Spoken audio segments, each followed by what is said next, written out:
Hello everyone, চলে আসলাম সারাদিনের mini blog নিয়ে। তো সকাল সকাল ঘুম থেকে উঠে আমার বরকে আমি বানিয়ে দিয়েছিলাম চাউমিন, ওটা খেয়ে ডিউটি চলে গেছে।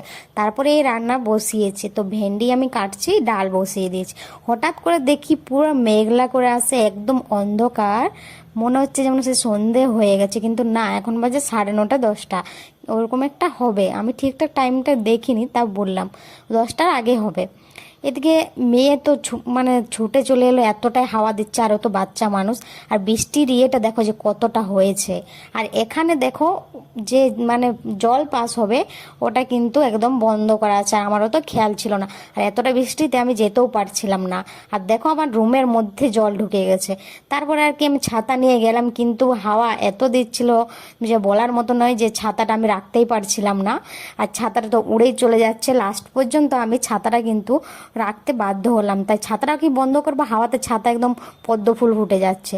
তারপরে ওখানে ছিল একটা জালি, জালিটা সরিয়ে ওখানে একটা পাইপ ছিল, পাইপটা নিয়ে এলাম আমি। ওখানে একটা ইঁট রাখা ছিল, যাতে ওই জালিটার মধ্যে আমি দিয়ে দিয়েছি। আর এই পাইপটা আমার মেয়ে খেলা করেছে, ওখানেই রেখেছে, আমি ওটা ভুলে গেছিলাম। তো দেখো এতটাই আমাকে ঠান্ডা লেগেছে, আমি ছুটে রুমে ঢুকে গেছি। তারপরে দেখো ওটা খুলে দিতে কতটা স্পিডে জলটা পাস হচ্ছে, যে বলার মতো নয়।